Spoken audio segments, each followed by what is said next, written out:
Welcome to Life with Strings Attached. I'm your host, Jamie Gale. Today on Life with Strings Attached, we're joined by Fred Pons, also known as Fred Kopo of Kopo Guitars, a deeply respected French luthier whose journey into guitar making began at just 16 years old with what he describes as a slap of inspiration when he visited a rural guitar workshop with his teacher. This trip would forever change the course of his life. The smell of wood, the calm of the countryside, and the magic of turning raw materials into something that sings. That moment sparked a calling he's followed ever since. In the decades to follow, Fred has crafted hundreds of guitars and basses, both electric and acoustic, noted for a bold commitment to innovation, particularly through his work with eco-composites, European tone woods, and experimental materials like linen-based alternative structures.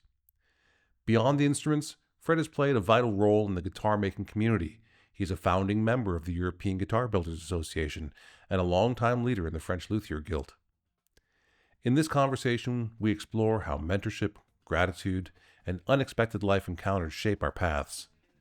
Fred shares what it means to balance artistic integrity with the realities of the guitar market, how relationships help us define who we are, and why community remains at the heart of his craft. It's a thoughtful and inspiring talk, and I'm honored to share it with you.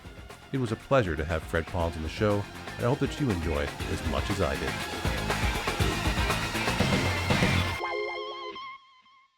Fred, it's good to see you. Thank you for being on Life with Strings Attached. Yeah, well, I'm very glad to be here. A little shy, but thank you for inviting me. You're welcome. How are things there in France? Like everywhere, I think we are all of us worried about the world, the climate, the wars. So happy to make guitars. Yes. Yeah, well, nothing to laugh at. I don't mean that. It was a familiar story. That's why I chuckled a little bit. Because there's many guitar makers that had other lives. And they became guitar makers to as something to reduce the stress, something they enjoyed doing away from their other job. And then sometimes it became successful enough that they went full-time into guitar making and away from the other job. And so sometimes I think that guitar making is a retreat to a peaceful life, or at least an attempt to be a retreat to a peaceful life. Yeah, I know Yeah. there are a few of them, people like Michael Greenfield, for instance, and so many at the moment, yeah. I can understand that. For me, it has been different. Sometimes in my life I had to make money otherwise than guitar making. But I started very, very early guitar making. I mean, as a living.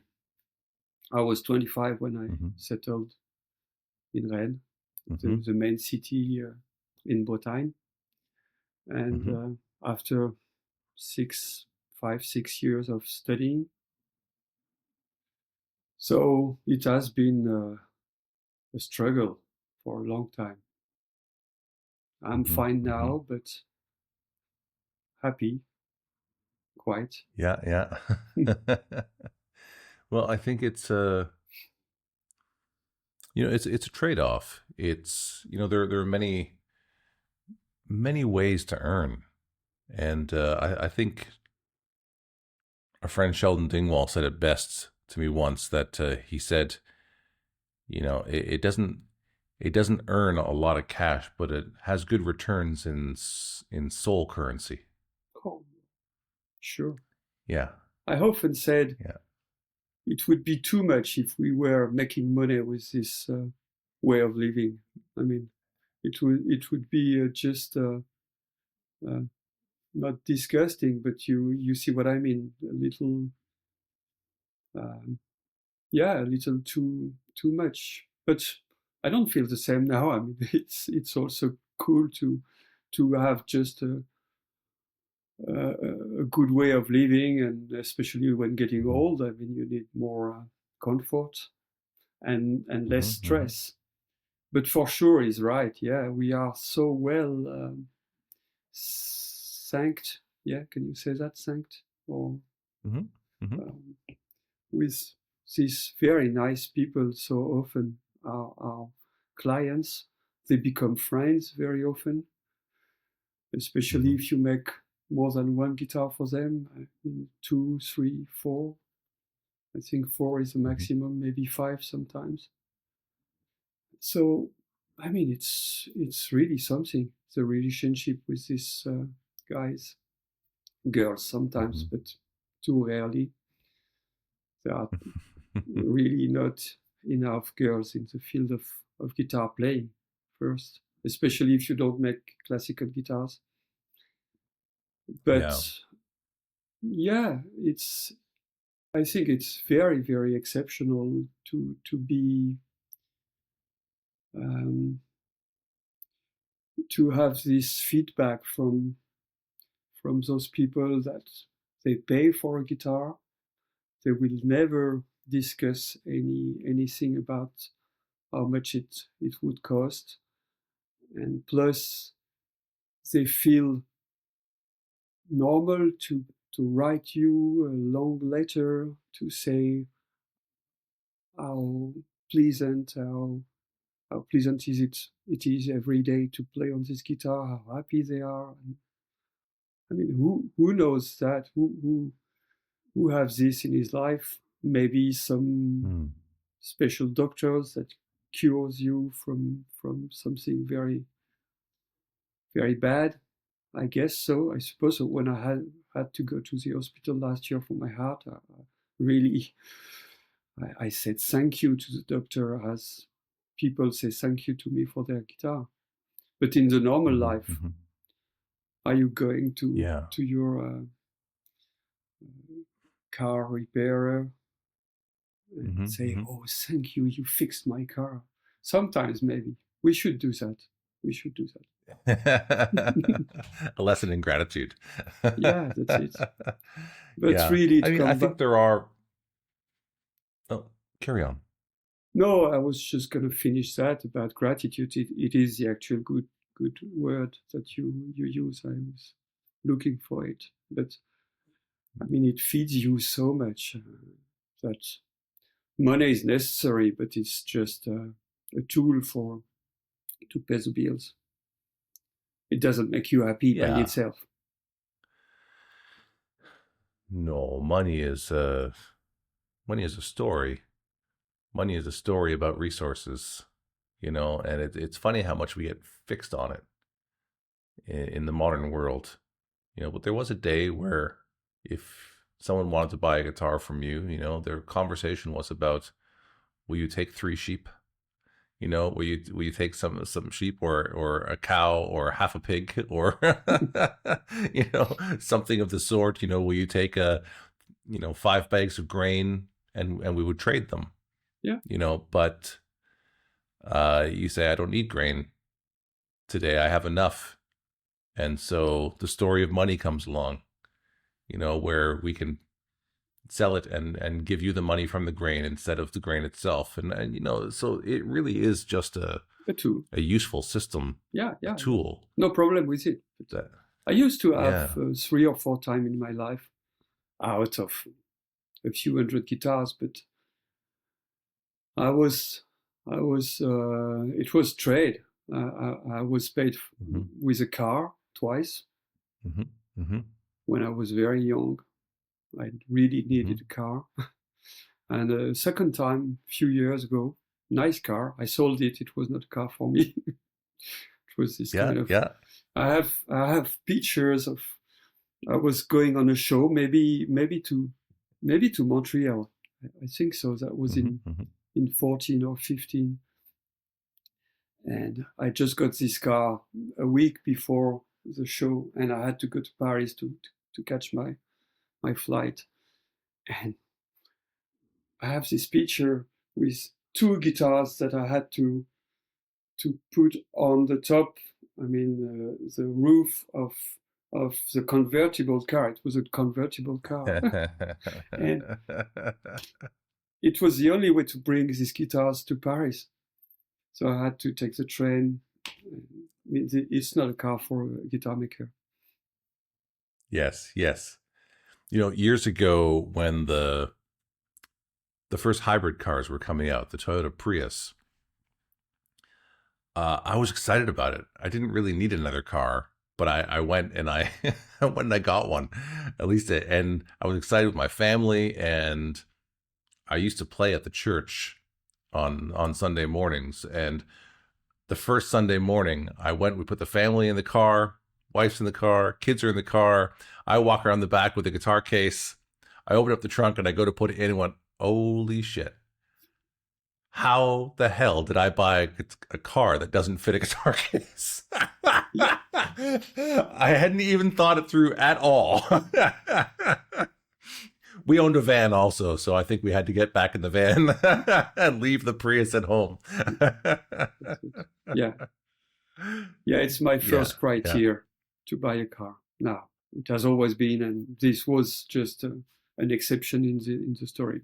But the guy was so happy to give me this car to play the guitar, and it was a very good deal for me, for sure.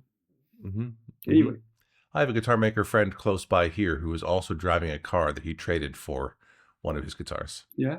It's yeah, sure, it happens. So it happens, yeah. And again, in our kind of métier, of work, of passion, we can still have these kind of things. It happens more than, again, if you go to the garage to buy a car, you will not propose a guitar to pay the car. Of course. Yeah. But I see guitar makers trading guitars with each other or to amplifiers. I know one guitar maker who loves to trade guitars to get new amplifiers for himself. Yeah. And as a matter of fact, so Nick Huber, the German guitar maker. Yeah. Nick was having, I think it was his 20th anniversary, and I was working with him at the time, and we talked about, the anniversary, and Nick is a sweet guy. He doesn't want the attention for himself. So we talked about the 20th anniversary special guitar. He was like, I don't know if I want to make one about us. Maybe we can make it about other people. But, well, that's a nice idea. And I had been around him and a number of his peers for many years. And so I said, you've been talking forever to trade a guitar with Juho Kangas and to trade a guitar with Jens Ritter and Pagelli and Teufel, a few other people who, you grew up with in Luthiery together. Mm-hmm. I said, how about we do this? You finally have a reason to do the trade. You build a guitar for them. For your anniversary, you're going to build a guitar for someone else, and they're going to build a guitar for you. And you might remember this happened, and the trade happened at the Holy Grail Guitar Show in Berlin during one of the dinners. Yeah. 19 or... Yeah, I don't remember what year it was, to be honest. I guess we could look back at Nick Hooper's history and figure out what 20 years was, but it's maybe 2015, because I think he's 95 or something of the sort, But anyways, the point is, it's very normal for guitar makers to think to trade, which is interesting because, all these guys have guitars that are sold out for a long time. And they could have just taken the money from a guitar and bought the one from the other friend, and they don't. They don't take the cash and buy the guitars from each other. Typically, they're much more interested in making a trade. Yeah. As if it's somehow less expensive or something. I did that also 3 times in my life. I have a bass from Laurent Le Tourneau, one of my friends, as a guitar maker, and I have very recently I got my bass also from Roadrunner. He lives in Nancy.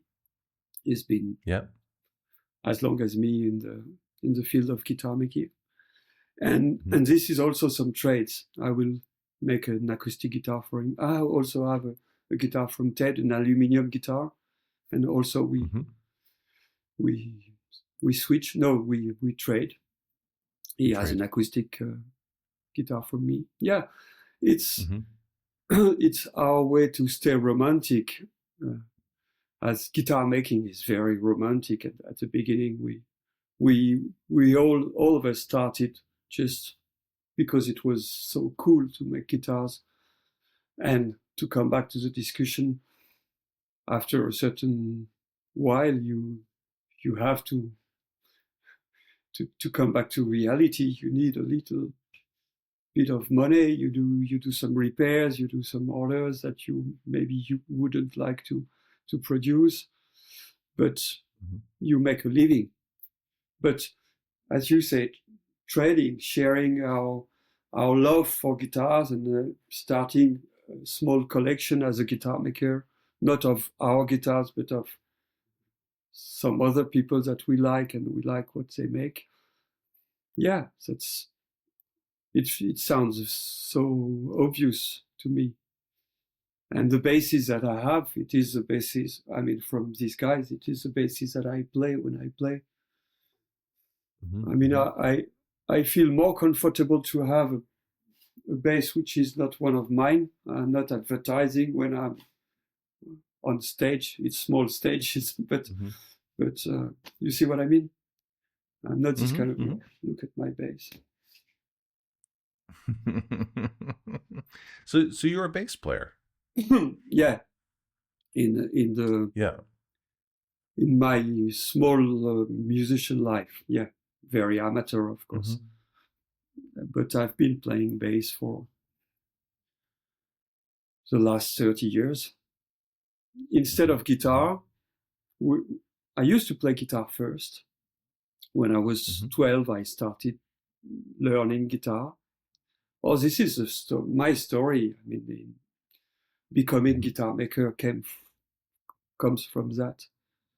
I took some lessons for many years with a guy, very, very nice guy, Serge. He was an older friend of my older sister, so he was maybe 10 years older than me. And he taught me guitar from 12 maybe to 18. But he taught me picking, really picking Chet Atkins and all that kind of things. Very nice. I could play nice tunes. I was happy with that. And then I left my parents' place to study. I came to Rennes first to study violin making, but we'll come back to that maybe later. And then I went to London to study guitar making. And I was sharing a flat with a few guys. We were 4 or 5, I don't remember exactly. It was really a great, great time. It was fun. And all of us were studying in that school, guitar or violin making or whatever. And it was jamming every night in the flat. But because of picking music that I studied mostly for the last 10 years, I just had to assume that I couldn't play with the people. They could play with me if I was playing my guitar, my tunes, but I couldn't improvise. I couldn't make basic blues with them. And I felt very, very ashamed, very even hungry about that. So I started, I made a bass at school at the evening course for the first 2 months. It took me maybe 2 months to build it. And I started playing the bass, and just like that, just no lessons, just play with people, do some pop music. And this is what I did all my life as a musician. So I sort of gave up playing guitar, and I'm starting again now that I have a little, I can take more time in my life. I can take a few hours per week to take a lesson sometimes and to play more guitar and start singing for myself. Right. There's a few things I'd love to talk about that you brought up there. One is I mentioned you being a bass player because I recently interviewed Michael Tobias, and was the American bass maker, and was reminded how many of the bass makers, the famous bass makers, are not bass guitar players. They play the regular guitar, electric guitar, acoustic guitar. And Michael Tobias is one of them, Sheldon Dingwall, Roger Sadowski, Nick Epifani. Like the list is long, actually, of these famous bass guitar makers who do not play bass guitar. They play, the other guitars. And so when you said, I think of you, I associate you with your acoustic guitars primarily. And, I know you're capable of making other things, as they all are, but it just emphasizes that, sometimes we make plans to go in a particular direction, but every one of those guitar players who make basses just the basses became more popular. The basses I made were just the thing that people wanted. And then you just keep going in that direction because it's a business. You do need to sell them and to make money, And so if that's what you did, that people that gets traction, we say, or works, then you pursue this, And so I'm always curious when I hear someone whose focus is with one thing, and then you hear that, they as a musician, they play something a little bit different, or and this is just the other example, and so fascinating. Yes, but I used to build a lot of basses during the first 10 years of my career. Also because I settled my business in Rennes. I said that before. Rennes is the main city in Bretagne. So I was at this time more urban guitar maker. And also this period was more rock and roll. Just the culture in Rennes was very, very rock and roll. A few famous festivals and lots of people playing electric guitar and bass guitar. And during these first 10 years of my builder life, I was invited, let's say, the orders coming in to me was more guitars, electric guitars and basses. And so I built probably 100 or maybe more basses. And also something, I'm just looking at one. Can I pick up a guitar? Just here? Sure, if you like. Yeah.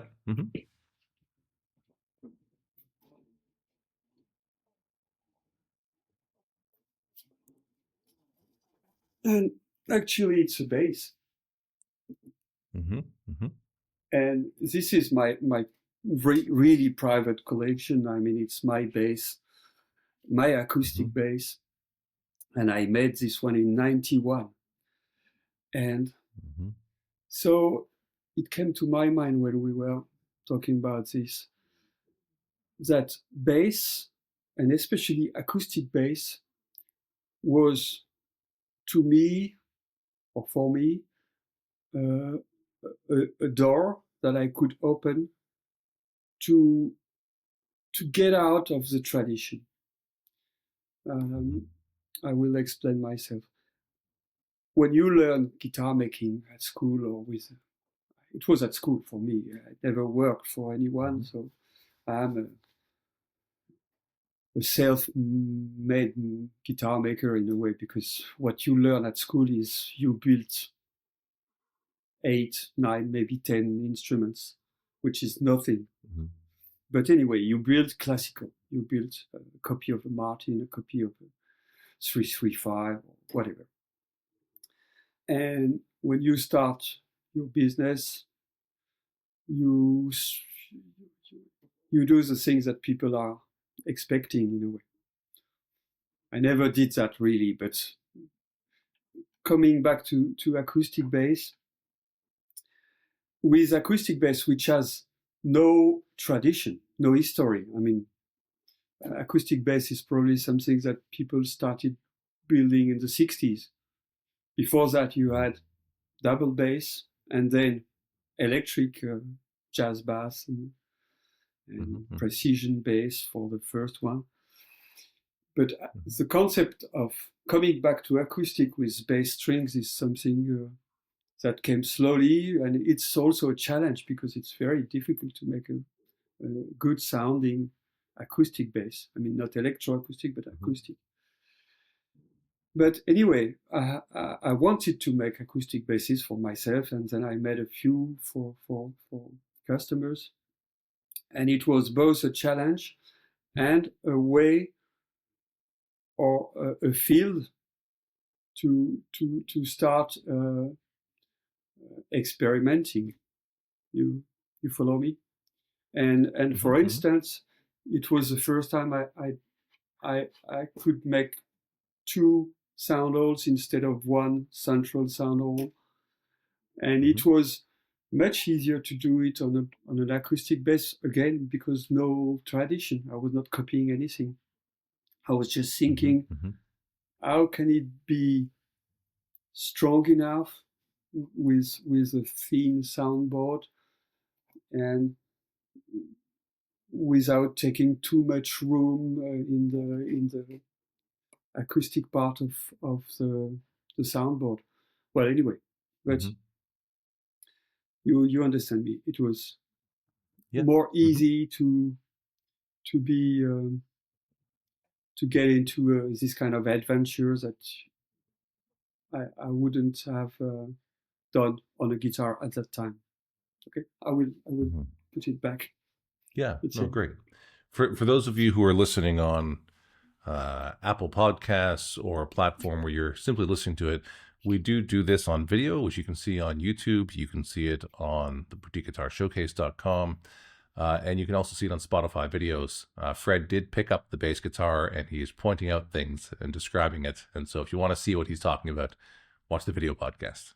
Yeah. You know, Fred, in the first 50 episodes, 1 year, nobody picked up a guitar, but you're the second person in the second year already to pick up a guitar. Maybe it's going to be a new habit. Dan Earlywine picked up a guitar or 2 guitars and showed them in the episode, and now you do too. So maybe more people will start watching the video version because you guys are picking up guitars. So that's great. So you had room to, let me just recap for a second, because it's a common theme. For those who go to Luthiery schools, what you're expressing is that there's many people who are trained as violin makers, traditional makers, who say there's not a lot of room for expression in the classical instruments. Yeah. And they're looking for a way to express their own ideas and their personality sometimes. And this was an opportunity for you in the acoustic bass because it wasn't well defined already. Yeah. People don't have the picture in their head as to what it's supposed to be, so that gives you some freedom. Yeah, great. Yeah, you say much better than I do. I mean, the way you explain it is just, yeah. My job is words. It's perfect. You may, I hire you as a communicant. Yeah, well, we're doing it right now. Yeah. You can share the video later on. Okay. So maybe come back to this guitar teacher, because I have an important story with this guy.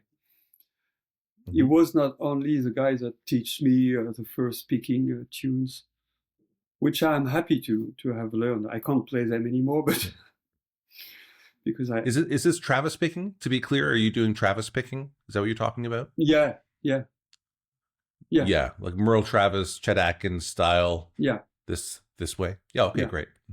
So wonderful. It's great, but I mean, it's not the kind of music that you can share so easily. I mean, at my level, anyway. But anyway, this Serge, who's dead now, he passed away a few years ago.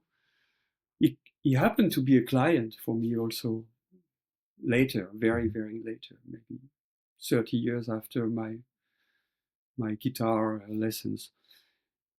But one day, I was probably 15, he called me on the phone. You remember this? You don't remember, but I remember this time when you had no cell phone. I absolutely remember phones. Yes. At and home. A very long cord that you would try and take across the house or the workshop. Yeah, yes.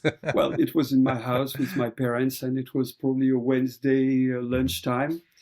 And happy I was at home. He phoned and he asked for me, and just he said, "I can't give you your lesson today."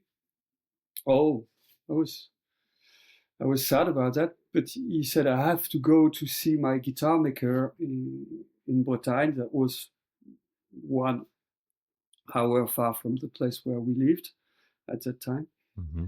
And I said, okay, sorry. And I don't know why, but he said, would you like to come with me?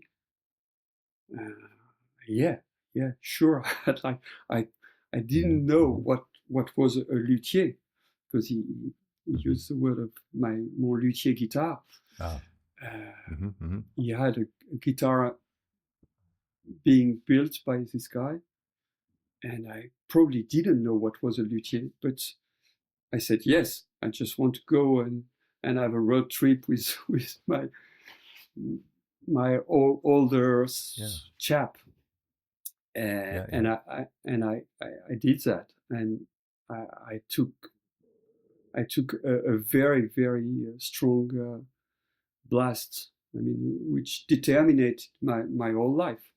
I can remember the smell of that shop, and the view that he had from his windows, because he was on the seaside, and you had guitars hanging, a few guitars with this kind of wood that I couldn't, of course, recognize, or I didn't know nothing about wood, but they were white, which was not what you could see in a shop when you were going to choose a guitar. It was only Japanese guitar at the time, Yamaha, and things like that, and they were all very brown, or mahogany, or rosewood. And I remember that the guitars were white. It sounds so weird. And also to just happen to realize that you could build a guitar with your hands. It was just a dream. And I came back home and I said to my parents, I want to do that, really. And I did it. I mean, it was no way to avoid. So it's wonderful. It's very, it sounds so magical. Yeah. Going off on a journey to the seaside, and to see these strange guitars in the white, like you'd never seen before, and meet the wizard. And it's true. Probably my memory is sort of emphasizing that, but it's how I feel it. And to finish the story, which is not finished, this guitar maker, Didier Pavy, thanks to him. Didier Pavy, excuse me. After a few years, I'm not sure, but he stopped guitar making as a living, contrary as many people that you were mentioning before. And he came back to another job, which was to be a journalist. So he started a new life. He was probably 30, 35, and he went to live to Brussels, and he became a famous journalist around the European Commission and about economy. He wrote a few books. So he made his life in Brussels. I never met him during these years. And he came back to Bretagne when he retired.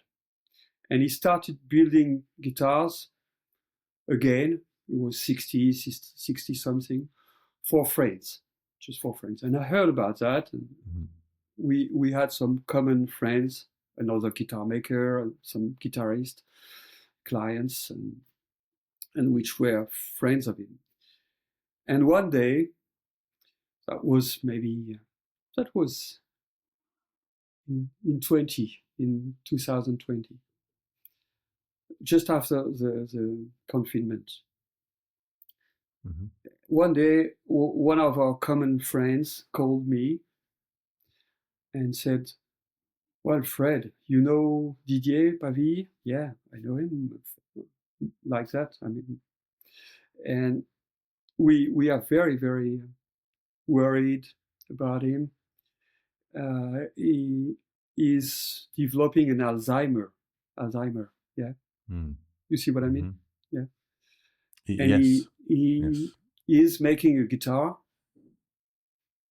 at the moment that is building as a gift he promised to a doctor who is important in his life. I wouldn't say more about that.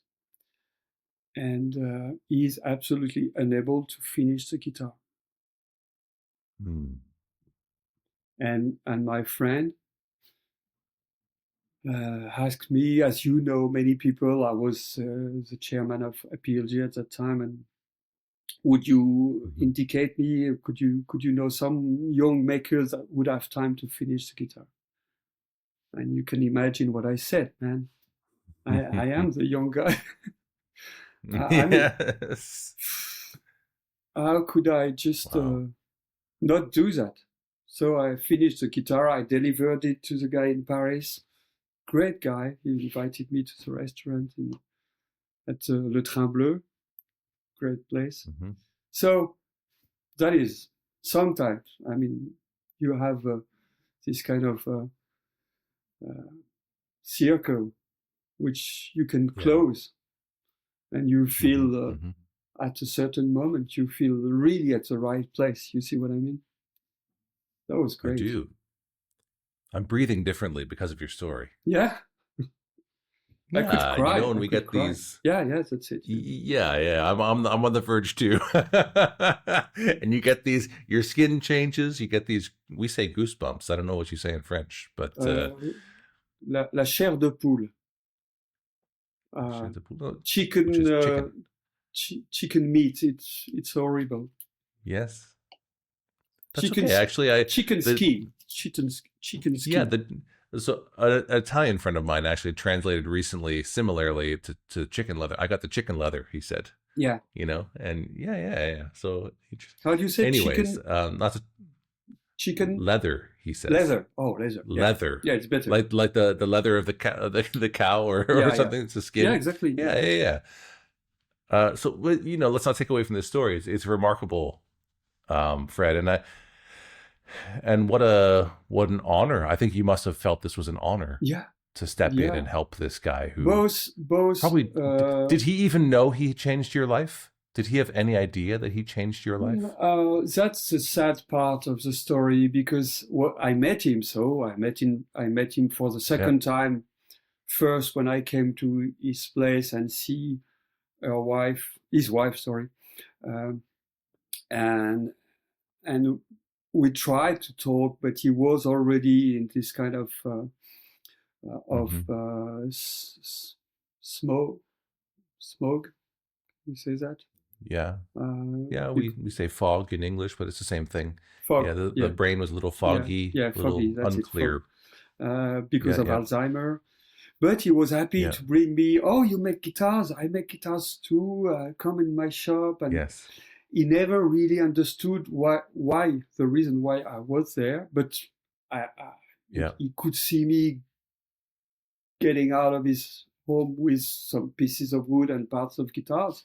So he knew in a way that I was going to do that. And then I came back 3 months later with the guitar finished. Of course, we had an evening dinner with him and with the actual guitarist that called me the first time. He could play the guitar for him, and Didier was happy. Yeah, he was happy. He was not very aware of what was going on, because he kept saying, I make guitars too, come and see my guitars. He had a few guitars in some cases, and he was like a child. He was like a small child. But yeah, it was nice. And his health went bad also on other aspects, and he died 2 years ago, maybe 3 years ago now. So yeah, he knew, but it was not that obvious for him. But I'm very happy that I could do it. Yeah. What a remarkable story. Thank you for sharing it. Yeah. I feel like we could make a movie around this story, Fred, you know, really. Sometimes I think to myself, 35 times one day I could write it as a novel, as a small novel. Mm-hmm. Yeah, it's just an incredible story. Even when I say it again, I find this just a luck, a great chance that I had. Yeah. Do you know, my career has also changed because someone else was ill and couldn't fulfill their obligations.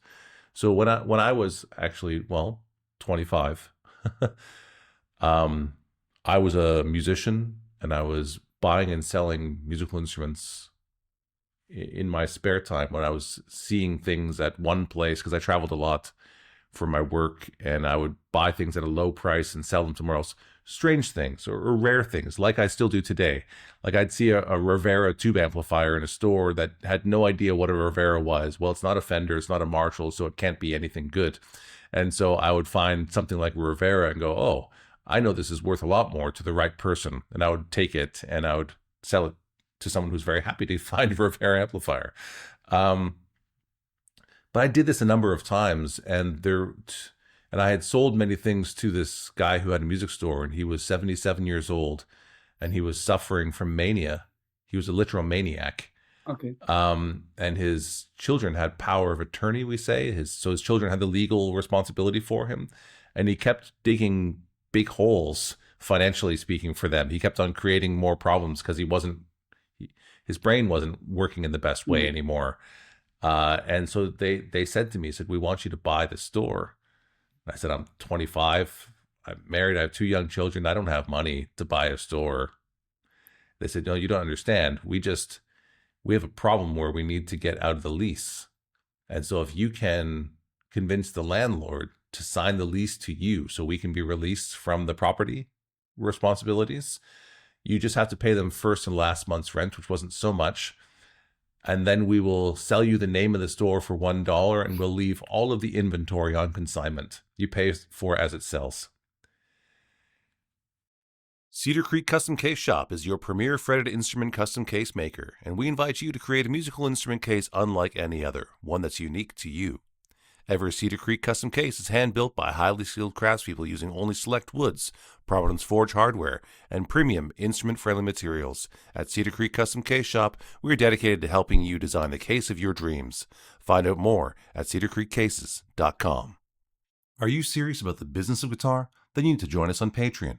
We're building a future where guitar makers are able to live prosperous lives making instruments that inspire the musical experience, which helps to create a more beautiful world.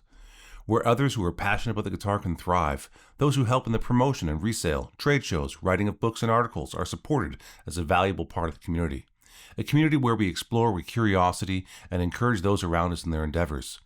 With a community effort, we can accomplish far more than we can individually. So let's be serious about your guitar business and join us on Patreon. That's patreon.com/Jamie Gale Music. We are better together, so let's do this together. I love where we've been, and I'm excited about where we're going. This space is normally reserved for brands who make stories like this possible, like D'Addario and the Cedar Creek Custom Case Shop. If your company belongs in this conversation, let's talk.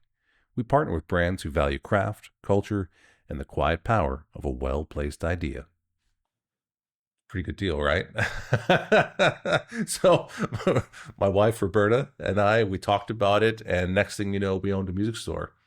And that started the journey where I am today. Yeah. You know, that store, I sold things much faster, and I couldn't get the guitar inventory in because it was used inventory coming in, but I was selling faster, so the ratio was wrong.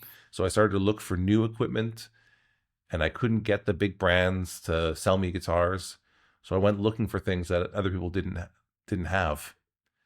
And that's when I found Nick Hooper and Juha Kangas and Jens Ritter and so on and so forth. And then the path to what I do today becomes very clear from this point. But it started because someone was sick. Yeah. And they needed a solution in some way. So I had this strange twist of fate because this is not reasonable. You can't make a plan on finding someone who is too sick to run their business and take their business. It just happens sometimes. It happens when you're the right guy and when you're at the right place at the right moment also. So, and you didn't miss it, which is very important. You catch the chance. Yes. Someone else. Yeah, many people would say, "No, this is crazy," and they would just keep doing what they normally do. There is a trap somewhere, you trusted it, and that is probably the important lesson in the life, which is very short. I deeply feel that the most important things happening in meetings is the fact of meeting very important people for us, not for everybody, but for us. And you don't have to miss, or you'd better not miss this rendezvous.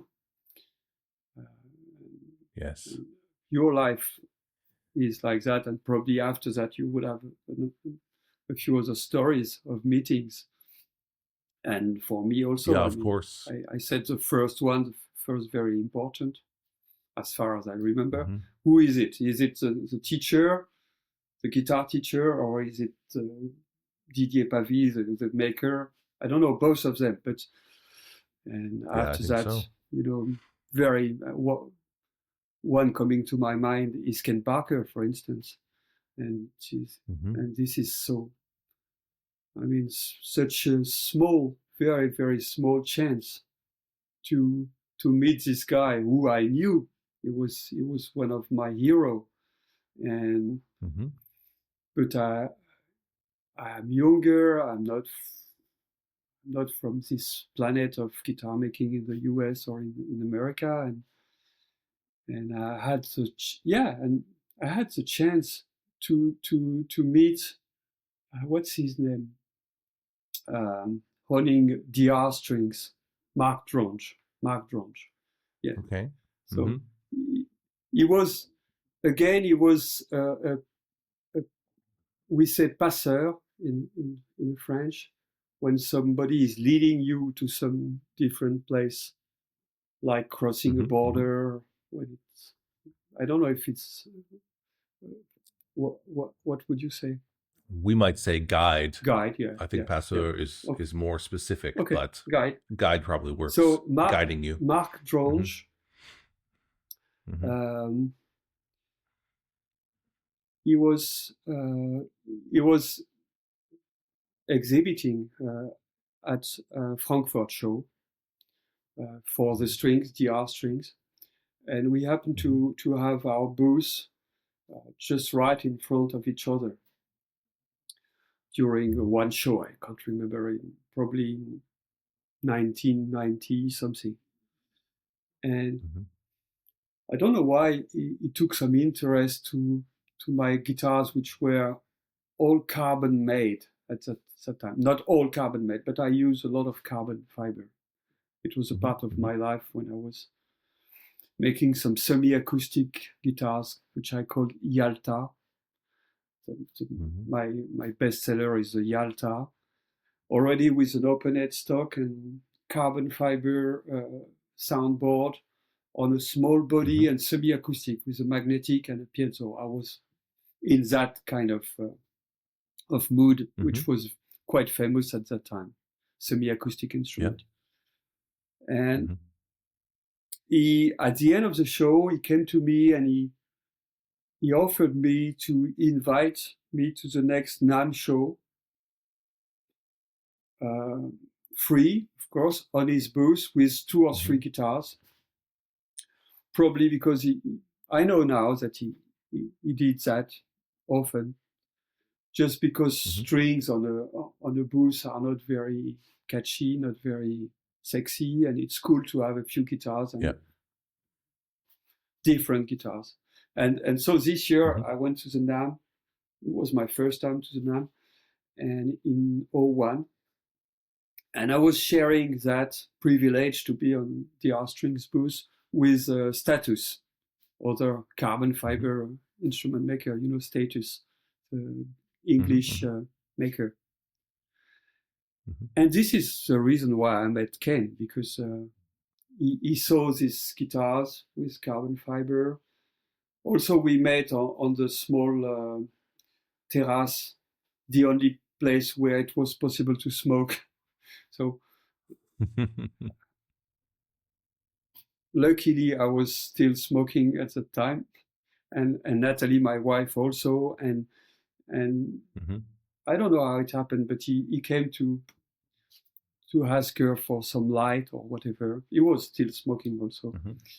and that's how we met the very first time. And something happened. I mean, I spent 1 or 2 hours on his booth to see every details of the fly. He had one guitar that he cut in the lens way, so that we can see everything inside. And I was at the Play Store, I couldn't believe it.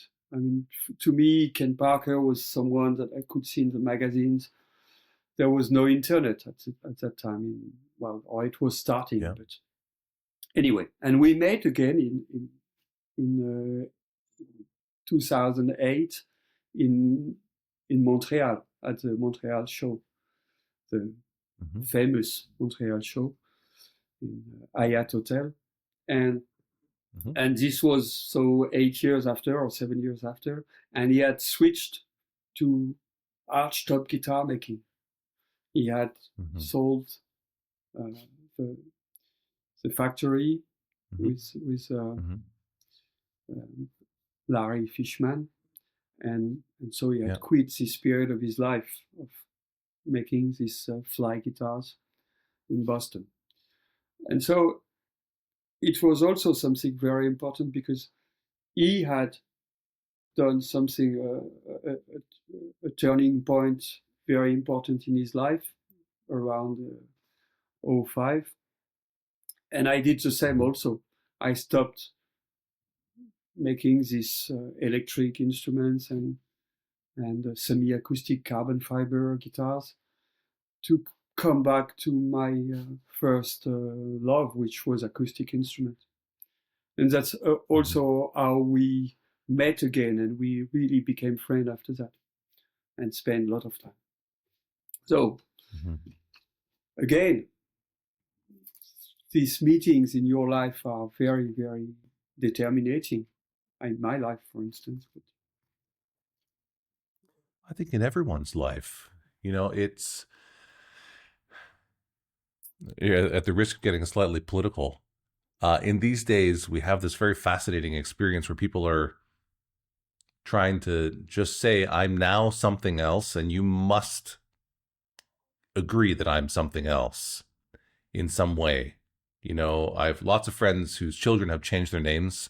Doesn't matter that the parents named them something else. They just decide they're going to have a different name, whatever. And that's, it doesn't matter whether, I don't think there's a right or wrong here, but I think it ignores the fact that we negotiate who we are in our reality with the other people. We are not singular people. We're not singular objects in an infinite universe. We are connected to everyone. And who I am is somewhat determined by what Fred thinks I am, and what my wife, Roberta, thinks I am, and what my children think I am. And we negotiate these relationships between each other, and they are really important. They're really important that someone else takes the time to say, hey, that thing that you're really into right now, I know someone else who really likes these things also. You two should meet. And they connect you. And now you know each other. And that can be life-changing, really life-changing. And, from the clothes we wear to the things we say to the guitars we choose to play in studio, on stage, in our homes, we're projecting an idea about what people should know us as. And that is negotiated with our environment, with our community, everything around us. And so it's important, the other people. It's important, the other relationships we have. Very, very important. And you've just given a couple of examples of how, it wasn't necessarily a degree that you went and got. It wasn't something you went and purchased. It was a moment in time, and another person, another soul that you interacted with that set you on a different path. And, well, you've expressed your gratitude for these moments also, that you're happy where you are because of meeting these people. And so, it's one thing to look back upon it. It's a different thing to gain consciousness that when you're meeting people for the first time, to be aware that this person is valuable, and you never know who could very positively change your life, or the effect that you're going to have on that person, because that's important too. This is a certain social responsibility that we have to realize that, hey, if we can make a positive influence on this person, why not try and do that?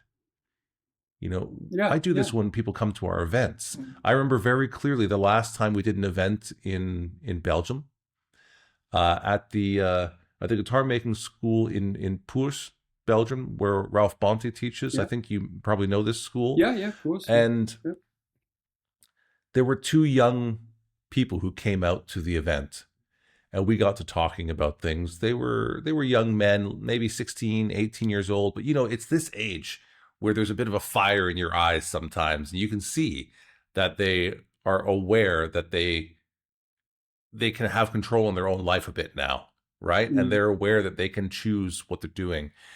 And I remember speaking to these boys. I don't remember exactly what I said, but I said, hey, you're going to do something with this life. You're going to do something with this world. What are you going to do? How are you going to make this a better place? How are you going to make a life that is worth living? And you could see they didn't have an answer, but you could see the reality hit them like, oh. This is the main question, yeah. Yeah. And I think imagine how much of a better place the world would be if we actually had thought about how we interact with those people.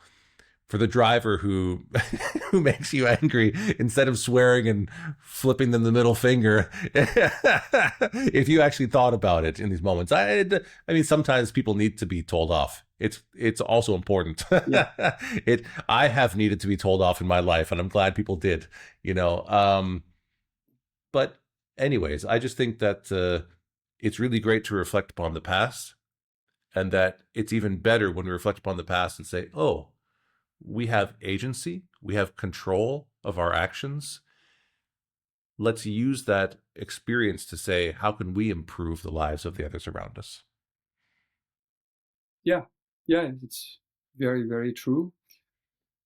But it's not that easy, because when that happens, it's a very short moment, or sometimes a little more than an hour, who knows. Anyway, you on one hand, you need to be aware of what's happening, but on the other hand, you have to be yourself, and you have to be true, and you have to be very, very honest, and you are not sort of working out a meeting. It has to be sincere, simply sincere. If not, I mean, the other person will probably understand it, feel it, and it will not end the same way. See what I mean? So yes, it's both at the same time. And you're right in the way that you also have to give as much as you can, or just feedback, or just what you think about coming back to guitar making. It's like this very important moment that we decided to have in the Holy Grail Guitar Show, which is the hangout. You remember that tradition, small tradition for 5 editions. And to me, it was probably the best idea to have a special moment between makers with a few VIP when we go and really sincerely visit the show, like we can never do as a guitar maker when we attend the show, because we don't have time. We have to stay behind our table or just around, whatever. Especially, well, one day we can do it, and we are happy to do it. But this time, the hangout in Berlin, in the Holy Grail Guitar Show, was great, and I met very sincerely a few makers that I would never have met if this was not happening. I don't know, people like Thierry André, or people like so many, these Japanese Jersey girl, and just try their guitar and talk about their guitars. So this is very, very important this time. Our community is something incredible. I mean, so many smart people. I don't say that about me, but so many smart makers and just smart people, because they make great things, and they make great things in a great way. I mean, it's not only making guitars; it's a way of life, and we never have so much time to discover that, to meet them deeply. I mean, not enough. Your podcast is good for that. I mean, I don't have time to watch all these interviews, and maybe I will have time someday. But the small parts that I could listen to, I just think these people are great. We could be friends. I mean, I would love to spend more time in my life with these guys. So I'm digressing. I don't know where I'm. No.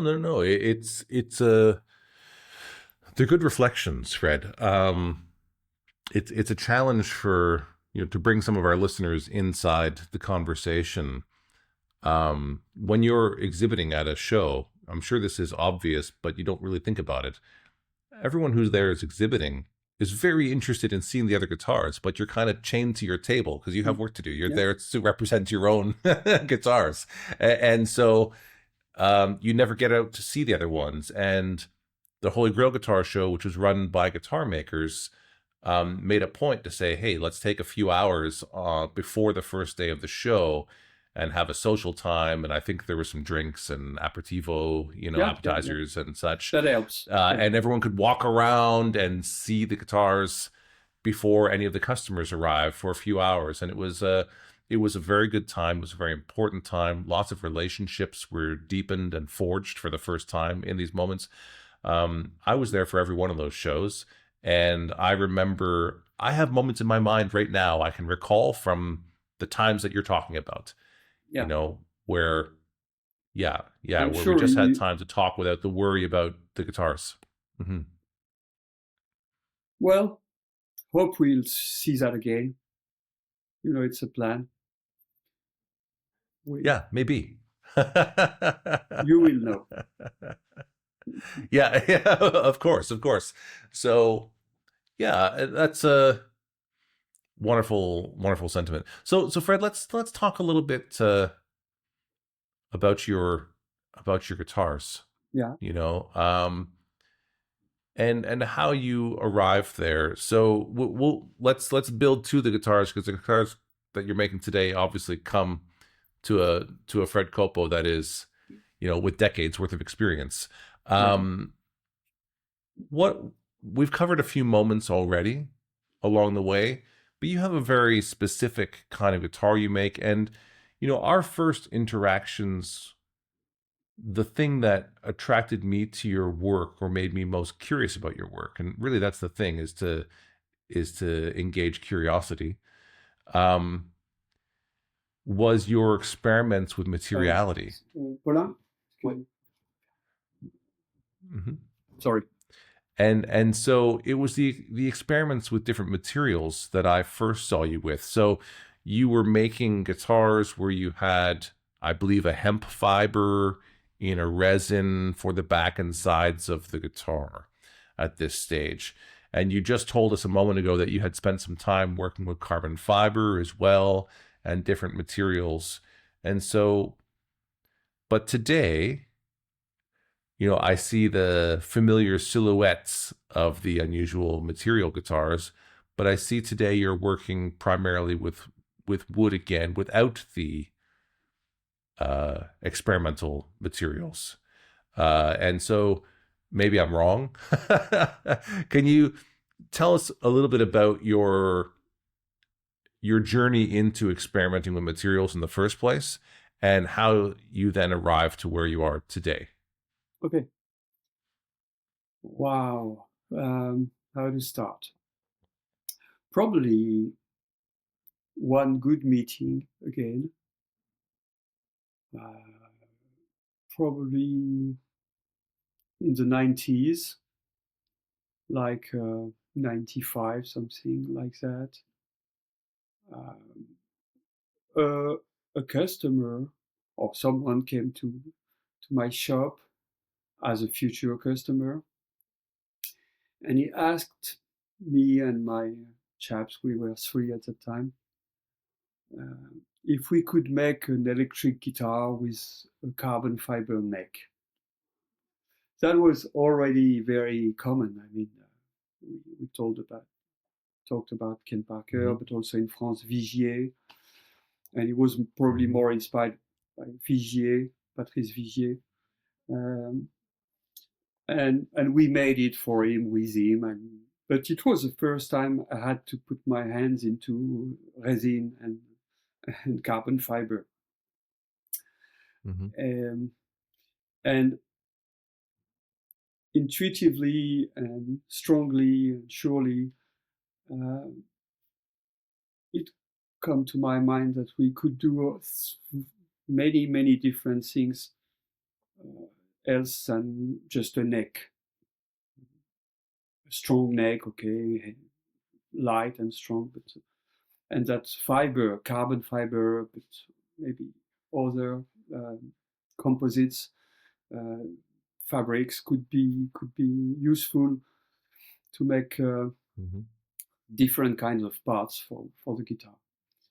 And probably before the end of the century, probably 98, I tried some bodies, some guitar bodies, the back and sides in one part with carbon fiber. Nothing new again. I always, it's important for me to not to mean that I invented that. Other people were doing that, and first of them probably Ovation. Kaman started making the Ovation guitars with something which is very surely carbon fiber into some plastic material. But I was not happy with carbon bodies. I mean, for acoustic, we made an acoustic instrument, and I didn't like the sound. And also, during these years, the first years of the actual century, I became slowly but surely very engaged in the concept of just the non-tropical wood challenge that we created in 15 or 16, also for the Holy Grail Guitar Show, was already a challenge for me 10 years before. And I really decided to quit buying some mahogany and some rosewood and this kind of tropical woods. And I started my mutation toward local or regional European woods as much as possible. And this is important because it's not too different things. It's the same quest. It's the same research or experimentation. First, non-tropical woods, just try and prove. It sounds a little stupid now to say that we had to prove that a guitar could sound with something different than rosewood or mahogany. Why not? I mean, but psychologically speaking and commercially speaking, yes, it has to be proved. So we did it. I did it. I'm not the only one, but I did it. I started making guitars with walnut, with maple, like the early makers and like valid makers, and with ash and acoustic guitars. I mean, and so many different woods, which is great. I mean, we have more interesting European woods that we could find than the different woods that we could find in the South America forest, as far as I know. But so it was the first step, or this another step, not the first, but the second, third, whatever. And then I came back to composite as a solution to do different things. I mean, to do more easily, different shapes, good, comfortable guitars like Ovation, even more comfortable than Ovation if possible, because they are too bold as to my tests. But also many guitarists are agreeing this, that they are too bold. Anyway, and that was probably in the beginning of the 2010. I started looking after everything that could be as efficient as carbon, but less very, very small and smaller impact on the climate and on our bad situation than carbon can have, because it's not a good material. It's very strong, it's very stiff, that's a quality, but we don't need that. And as I said, I tried that before for acoustic instrument, and it's really too stiff. It sounds more like metal than like wood. So what could sound like wood and not being wood? And I went to that's another meeting. One more. I went to a speech, a lecture from someone who is absolutely not a guitar maker. He's a skipper, a famous skipper, French. He used to be one of our champions as a skipper in the transatlantic race. Transat, you see what I mean? And his name is Roland Jourdain, and he is retired for a long time now as a skipper, as a racing skipper. And as a lot of these guys, his second life was to build boats, racing boats, sailing big boats. Really. And I went to this lecture for him. Luckily, because I do I go sailing sometimes, but it's not something so important in my life. Last time it was with Ken Parker in Gloucester, so some years ago. So you see, it's not my passion. Right. I was invited there, and I listened to this speech, and the guy, Roland Jourdain, during these 2 hours, he said two incredible things to me. Well, which was really resonating in my head. First one was in the 90s when he was doing this long race for a few weeks from Europe to USA, the transatlantic. Or he thought that he would get death because of the awful noise of the carbon material and body case of the boat. It was apparently, I never tasted that, but it was apparently horrible. So he spent a few weeks with a helmet, a protection helmet on his head, just to be able to stand that. And it was, as I said, resonating in the way that I felt the guitar singings. Could you hear that? No. And the second thing later in the speech was they were at the moment in an ecological obligation, and there is really a law from Europe that did put them in the obligation to use some new composites and more recyclable, ecological composite. And one of them is linen composite, linen fabric, in the same kind of resin, even if it's a bio epoxy, but it's still an epoxy. But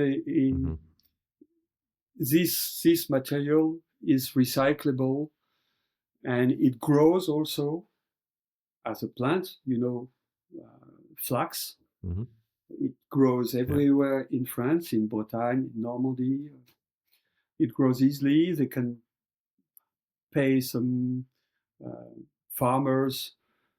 They invite these farmers to grow this plant, and so these guys make their living partly from growing some flax for the composite industry that is also growing this last 10, 15 years.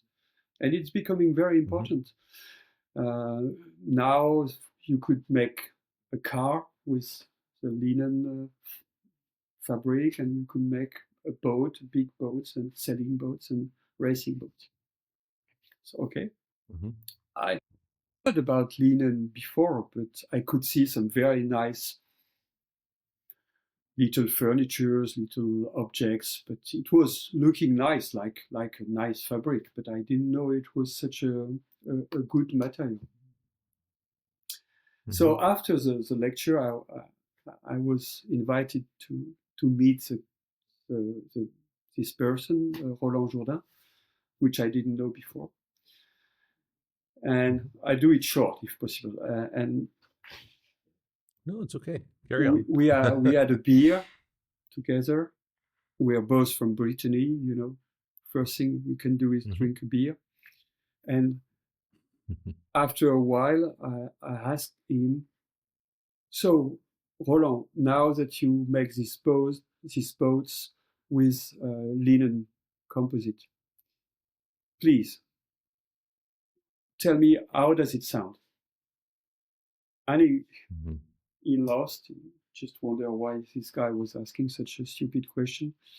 And my friend said, introduced me saying, that's normal, he's guitar maker.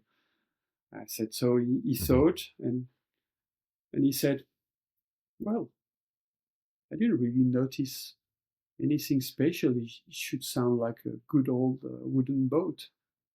Wow. So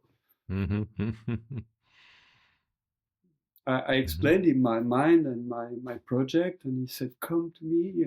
It's about 3 hours far from here. Brittany is long. And he invited me to come, and he would give me my first samples of this fabric, and we made the first prototype, which was not good, too soft, and the other one too stiff, and then we made a mold with another friend of mine, another client who became a friend of mine, Denis. I should spend a few minutes talking about Denis. This man is crazy. And he lives an hour far from here. And actually, this is funny because the first time he came to my place, that was in the late 90s, and he bought one of my carbon fiber bass soundboard, like an electro semi-acoustic sound bass. And he still owns this bass, and this guy was just making a living of so many different things, as a mechanic, as an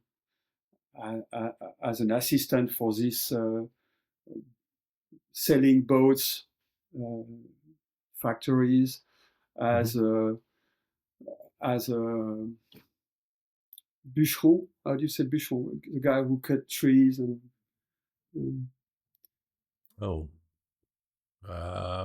with, I don't know. We have a colloquial term in Canada called a lumberjack. Somebody who cuts trees. Yeah. Okay. Well, so he's the kind of guy able to dive into everything and become an expert. I'm always impressed. He's my age, but he's able to study something suddenly and to become the one of the best one, not the best one, but one of them. And so it was the first, of course, man that I phoned to the day after my meeting with Roland Jourdain to tell him I want to make a guitar with linen. Do you know what is linen? And he said, well, I heard about it. And he Googled and so we spent a week in my shop. He came, and after a week we had made 3-4 samples, and one of them could make a good body for a guitar. And so we made the first one. Actually, I pick up a guitar again.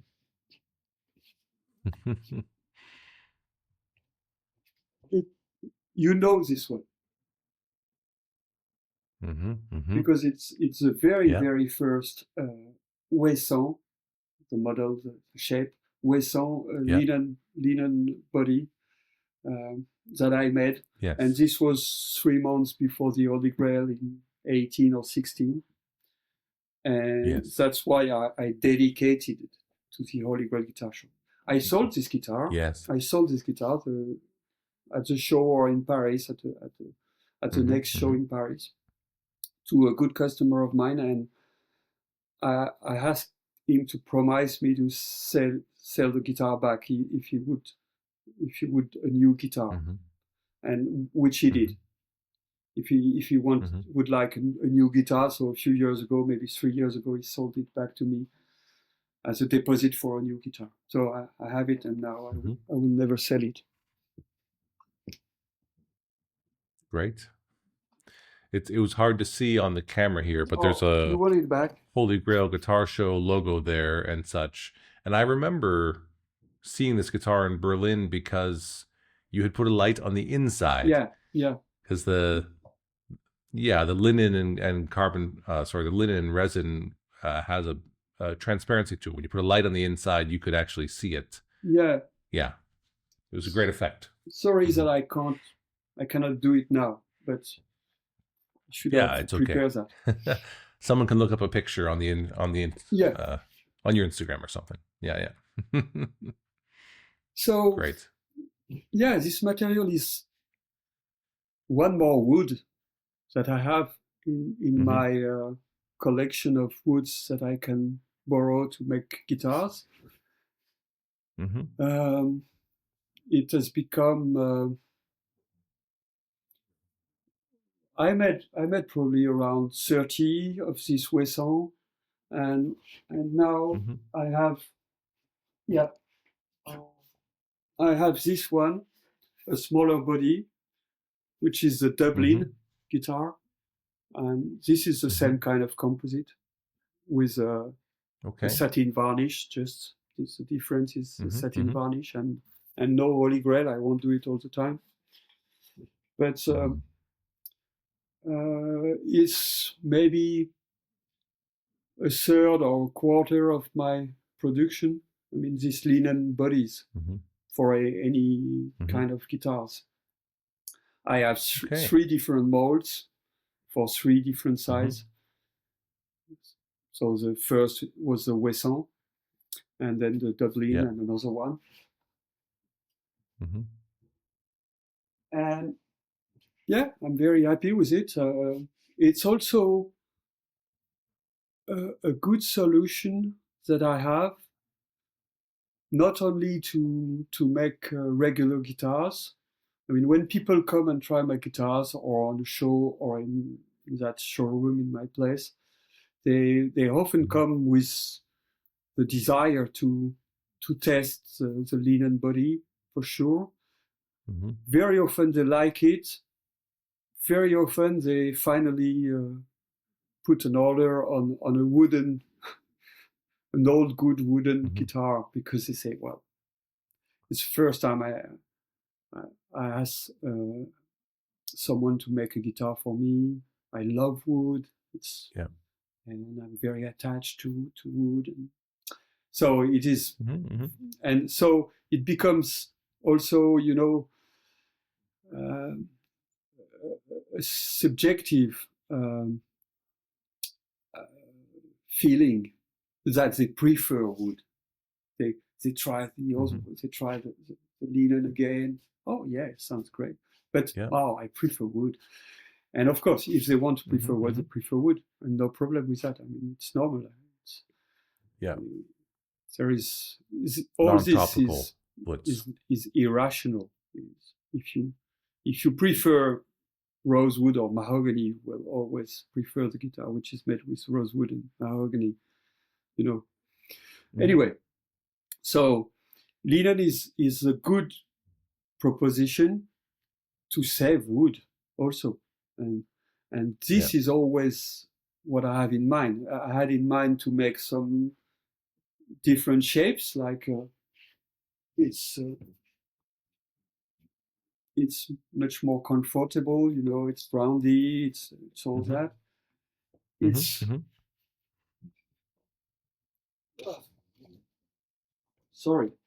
it's easy to build as long as your mold is done and with the vacuum system. And it costs. It's not free. It costs. I have to pay the guy doing it, and which is normal, but it's quicker. And to me, for the industry, it's a good idea.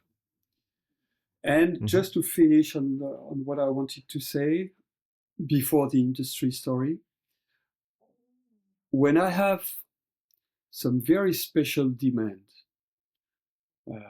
like last year I had a 9+7, 9+8, which is 17 strings guitars, but not 9 on the neck and 8 as resonating strings, you know, are sympathetic, yeah. Sympathetic strings. Like on the Shatki, you see what I mean? But 9 strings plus 8 strings underneath the strings as a diagonal. And, well, the order was 3 years ago. I made this guitar last year.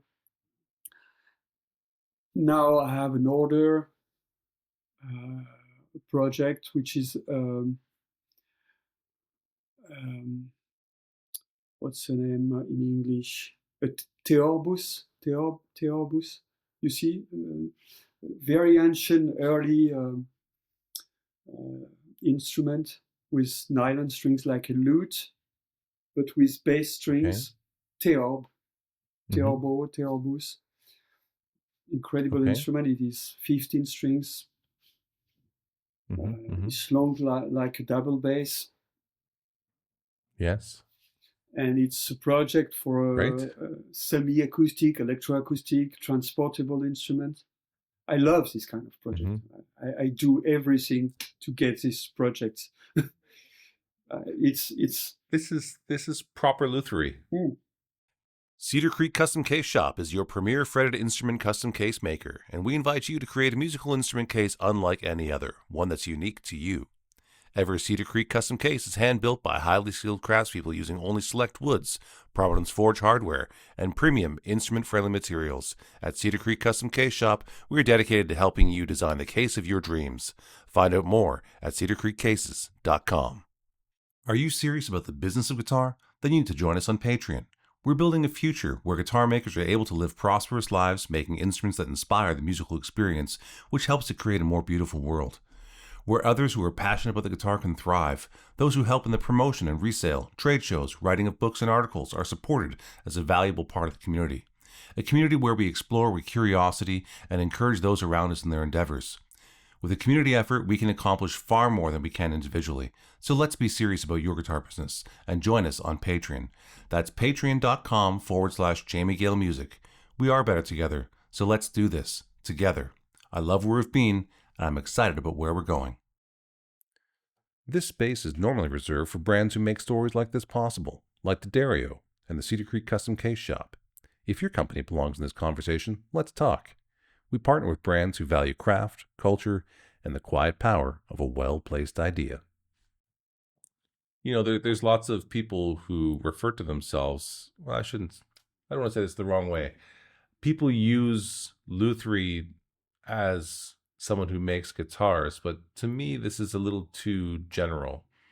I think a luthier is someone who people can come to and ask them to make the types of things that you're asking about, and you can say, yeah, I can do that. And most people in the modern day who are making guitars, they make guitars. You can't ask them to make a violin or a balalaika or a therbase or something of the sort, you know. But a proper luthier should be able to do all of these things. In my mind, the two are different. Yeah, I wouldn't be so radical, but just because I respect every luthier making his own guitars traditionally, like a new tradition. I mean, and it's respectful, and mostly because I can't do it, because I could never do that. I could never repeat the same guitar more than 3 times. After that, I'm just bored. So I am really sincerely respecting these people which are wise enough to develop like a philosophical stone the perfection of their instrument. And so they built the same guitar one after the other, and they remove or improve refine it, little tiny things that no one could see, just they know, and they hear and they listen to that. And to me, it's incredible, and I can't. It's not my character. It's not my temperament. So I've always. I don't mean to disrespect by this. I only mean. No, I know you don't. I know. I'm sure you don't.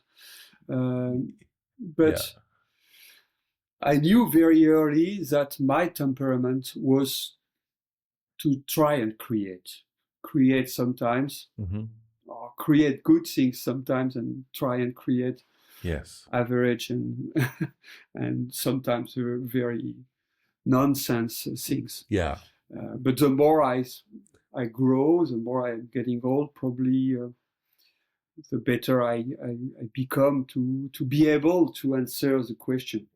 And if people know that, especially in France, I am probably famous for that. The guy who is always willing to experiment. So, and it's my colleagues that sometimes tell these guys to call me. I can't do it. Call Fred. Mm-hmm. And I think that's a wonderful thing, and that you should continue to do so. yeah, It's part of your nature, and you shouldn't fight it's it. my life project, you know. It's my future life project. I mean, for the 10 or 20 years I still have to build instrument. I feel much more comfortable as a designer than as a maker, everyday maker for the same guitars. Mm-hmm. Anyway, coming back to linen, to my concept, which I call Flax. Yes. The Flax, the linen composite.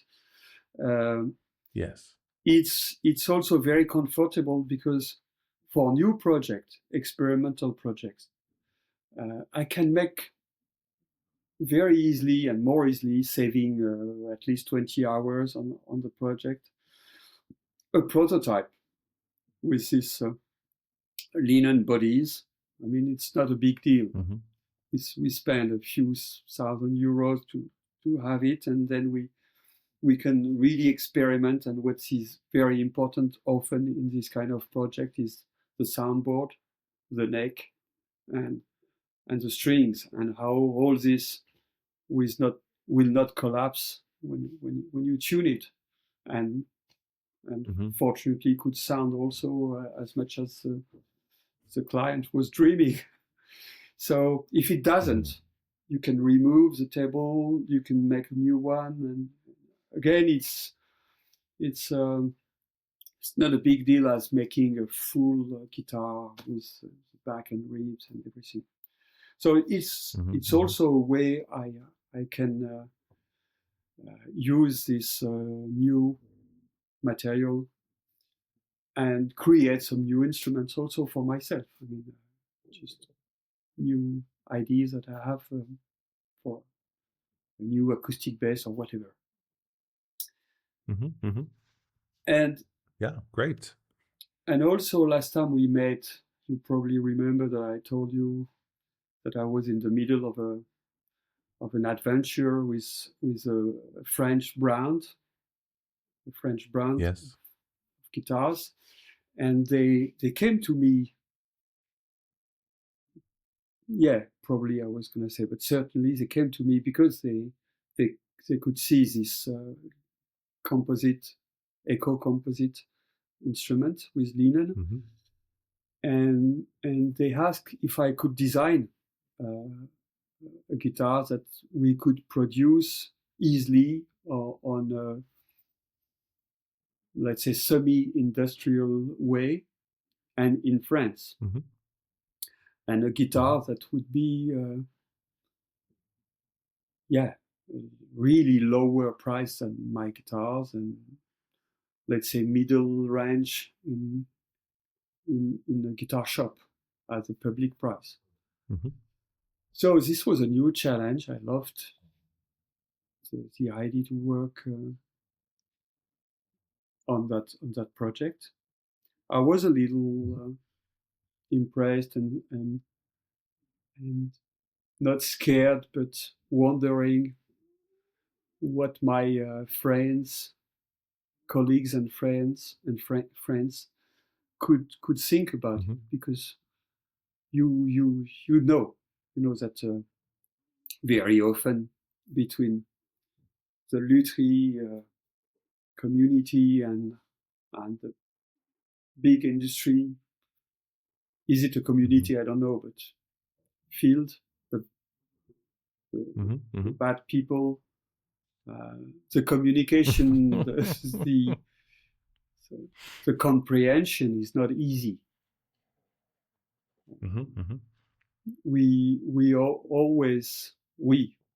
People often think that they are in a sort of concurrence, which is to me not true. I do another digression. I very early understood that the real concurrence for a guitar maker is not industry, it's vintage. It's the craziness about vintage. and you know so many guitarists able to spend a fortune in a early whatever. Yep. And who couldn't imagine, or they couldn't. It's moving now. It's improving, I guess. But for a long time, and still, the biggest part of the guitarist, 95% of the guitarists could imagine to spend $10,000 in a vintage guitar, but not in a contemporary instrument. So, to me, it's much more our issue. Let's say I have identified my enemy. No problem. I mean, they can keep on buying early and vintage guitar as long as they also take an interest into what's happening at the moment. Just thinking that contemporary guitars that we build today are the vintage guitar of tomorrow. You know that much more than me. So, let's stop. I don't know that I agree with that, actually. Yeah. Okay. I don't know that I agree with that. Actually, I'm pretty sure I don't. I take your point. I like what you're saying, to recognize that. Let's just identify simply that it is possible for a guitar to be worth $10,000 in someone's mind for a vintage guitar, but they might not associate that a new guitar could be worth $10,000. But we've broken the ice to say that it's possible for a guitar to be $10,000 with vintage in this idea. But to me, the guitar market is as diverse as people are, and as politics are, and I don't see different politics as good and bad. I mean, I certainly see initiatives as bad. I don't agree with what everyone does by any means. I can be very disagreeable, but the idea that someone has a high value on historical items that have an association with a particular kind of music and a particular types of people who played them, their heroes in these golden years moments that increase the value for them, I'm perfectly fine with that. But I think that there's another, the person who's interested in buying the Tesla is not necessarily the same person who's interested in having the old-fashioned, a Camaro from a late 60s Camaro. This is a very different customer, and I think it's the same thing in the guitar market. And so I don't know that we're going to convince the vintage guitar buyer to buy new contemporary instruments, but I think that someone who's interested in a Tesla or something is more likely to be interested in your guitar than someone who is you're right, buying a vintage one. I agree with your point that it opens doors. It did open some doors in the mind of guitarists that an instrument could be a certain price. Yeah, you're right. And I'm happy when I see for the first time a client that is more a vintage collector and that buys one of my guitars. And I feel like, wow, he's moving, and I'm one of the first. And then he's very addicted, and he could buy another maker guitar because he suddenly discover that he can talk, he can even touch the guy who's making the guitars. He would dream to be able to touch Orville Gibson or whatever. Leo Fender, whoever. Yeah. Christian Martin. Whoever, right. So, it was just to say that, to me, industry is not always the devil, and I very often had this discussion with some friends years ago, saying, if we have a real problem to send our guitars, it's mostly because they would spend big amounts of money buying the early Strat because they want it. And I agree with you. It's a dream, a kid dream that is still in their mind of an old man or of a grown guy. but industry is just a way that people can find a cheap guitar and start playing guitar, and we could never sell our guitars to every guitarist starting guitar, and so it's another discussion that I very often had with my colleagues, saying that if we stop making guitars as artisan makers, that will not be a problem for the guitarist. I mean, they don't need us. They have so many propositions of good guitars and better guitars even now. That if we couldn't make a living, and if we would stop suddenly making handmade guitars, who cares? We decided to build guitars. Nobody asked me to become a guitar maker, and that's a different point. And then we come back to industry, but I want to say that it's very important for me. It has always been very important, because it's the person that I love, which is my wife. Natalie is a painter. She's a great painter. I love her art. And as I have spent the last 30-something years with her, and we struggle for life together. We grown our kids, and we built a house and everything. But I was always very well protected from the pretension to be an artist.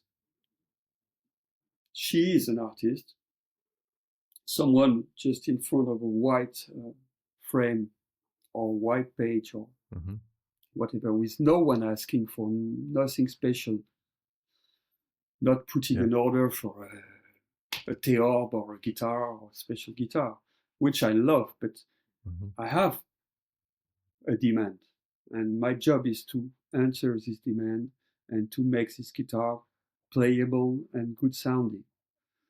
So it's, in a way, it's easy. I mean, I have to do it well, but create from nothing, that is really something. And that's really an artistic way of life, which is taking a risk every day, every time you go in your studio, and that you have to not only do, but decide that it's good, and decide what to do, and that it's good, and that it's good to show. We make guitars and we like them, and then we bring them to some guitar shows, and people say that we are artists. Oh, come on. We put a little of art in our instruments, but we create them, but it's different than being an artist, really. I believe that deeply, and that saved me from being sad when it happened in the year before, when I didn't sell any guitars this time. And I was just coming back to the truth, which is I decided to make guitars and to make a living with it. And if no one buys them, it's my problem. So thanks to Natalie for that. And thanks also for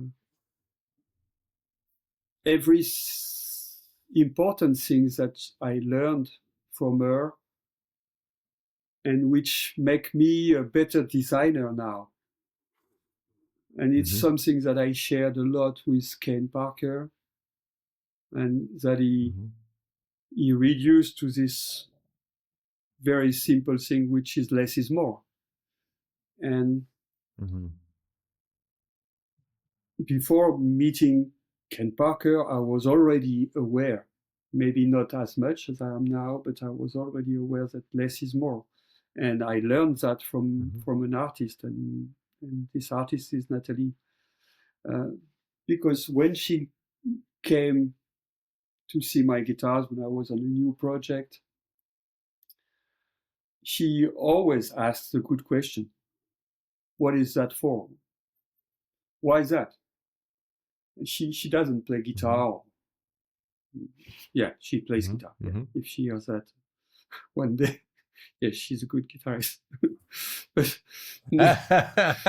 no, what I want to mean is that she doesn't know guitar so far. I mean, she's not Claudia Pagelli, for instance. But she doesn't design with me, or very rarely. We have this collection that you could see maybe once of these guitars that she's painting on. But this is different. But she doesn't help me to design a guitar, or very rarely. But when she comes to see a design or a new guitar that I built, and I'm very proud to show her. And if she asks why, that's bad. I'm not happy, and I will modify something because she asked why. Okay? So that was my tribute to Natalie. And should I come back to the industry adventure? Yeah, I think that it's an important part to sort of bring our listeners up to date, sort of where you are, and Yeah. It's been actually a bit of a common theme lately with a number of the people I've interviewed who have also an industrial process or extension of their business. And so in the last few years, there's an industrial collaboration happening. How about you tell us about that, Fred? Well, the French guitar company who came to you. So this brand came to me, and I told you that I was first wondered. It took me a few days to answer. Really, I first said, yeah, cool. Yeah, why not? Yeah, interesting. Oh, yeah. But I just said, let me think a little while and call you back.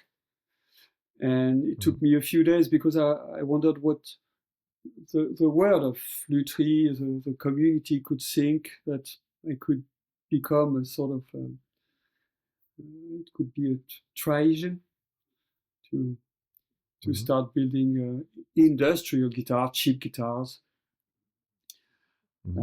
Also, of course, I had a discussion with Natalie, and she said, why do you wonder? I mean, call one or two of your friends, and which I did.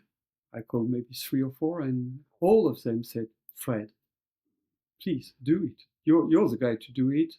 And if you wouldn't do it, someone else would do it. I would do it. So, okay. So I did it. And my other question was, should I bring into the basket the development of what I did with this linen fiber? And very quickly I said to myself, yes, I should bring it, of course. If I do it by myself in my shop for the next 20 years, as maybe 10 guitars per year, it's going to be 200 guitars. Maybe less. If we do it this way, we were talking about a project of 300 guitars per year the first years. And so, yeah, it's why I developed that. It's the reason why, to avoid spoiling and wasting good wood for easy guitars.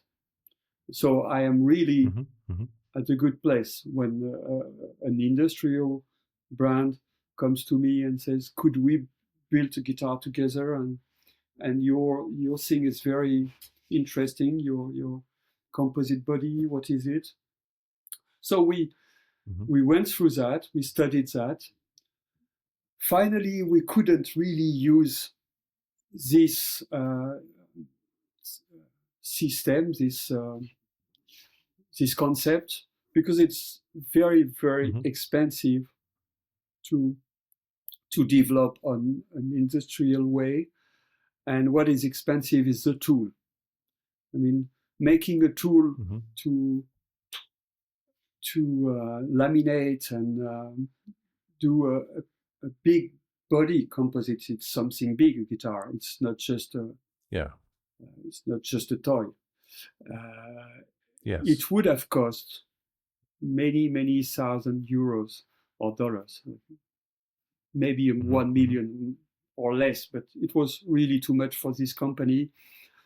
Ready to take some risk, but not too many, and not involve too much money without, well, having any idea of what could come back. And so slowly we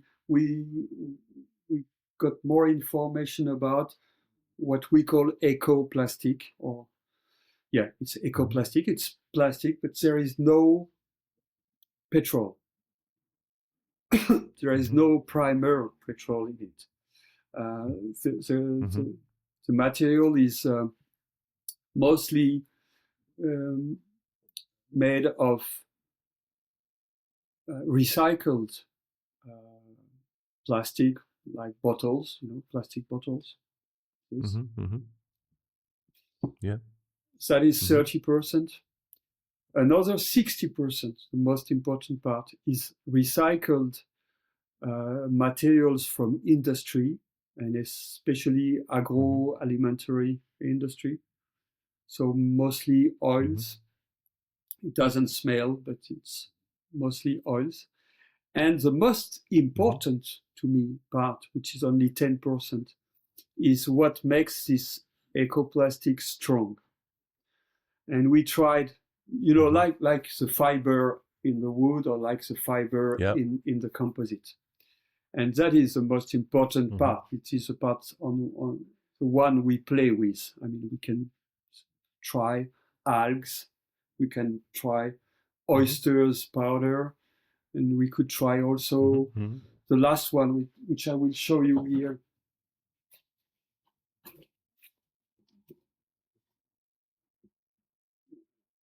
Which is a nice color, like could be. Camera is not very good, but anyway. And this is what we call in French. We call it drèche. Drèche. I don't know the word, but in English. But it's the brewery dust and what comes out of a brewery when you are done with making the beer, transforming the malt, and you press that, and you get what you need for the maltification. Yeah, I think it's actually called mash in English. Just the mash. Mash. Yeah. Yeah, it sounds good. Mash. Yeah. I think so. It's important that I know it. I have to look for the good word. So this material is just great. Is soft enough not to break if it falls, and strong enough to be able to fit like a guitar body, and it doesn't move at all when the soundboard moves, and I won't play, and I don't know if you hear anything, but it sounds like a linen composite guitar, but it sounds also like a wooden guitar, and that is great because we recycle materials. So I drink plastic bottles water again now. Yeah. I have no shame for that. No, I'm joking. With this material, we should make everything that we make out of plastic. I mean, in the everyday life, and this will, of course, happen. It has to happen because it's recyclable also, which is not a real problem for a guitar. I mean, a wooden normal guitar is also recyclable, but a carbon fiber guitar wouldn't. You see? Yeah, but does it need to be recyclable? No, that's what I meant. It's not a real issue because we would never draw our guitar in the sea or Yeah, exactly. or graving. People are really obsessed with this idea of That's what I said. recyclable materials right now. But it's also good to make something that people care about and value enough that they keep for 400 years. Sure, you're right. And then you don't need to try and recycle it. Sure. But this is, so the concept of this guitar, apart from that, is very close to my design. The same kind of sound hole. Mm-hmm. It's a bolt-on neck. Mm-hmm. It will be a maple neck. This is a prototype, this one. We have started making this model. We have started 2 years ago. It took 2 years to build the first 100 guitars, which is normal. I mean, we were experimenting and resolving a lot of little issues. And now we are good, and we've built the first 150 probably even. And we sold the first 100 and something. And this will be the new version, the new Dresch mash body version. Yeah. So yes, I'm very happy with that, because great. It's another way of being a luthier than designing for a brand. And I learned so many things, new things, because wonderful.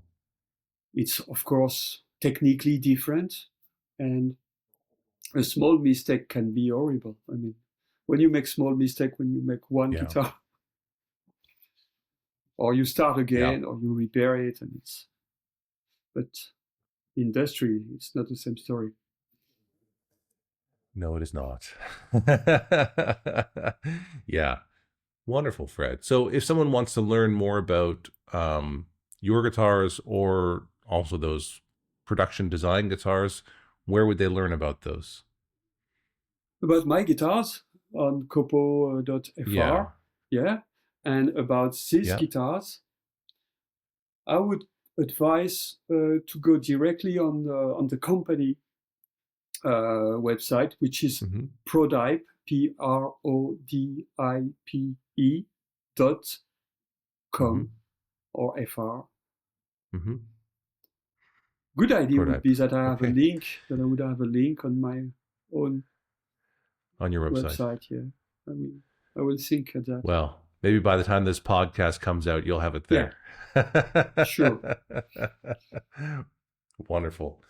Well, Fred, I think that you and I could probably talk for a very long time, but we are limited as to how long we can spend.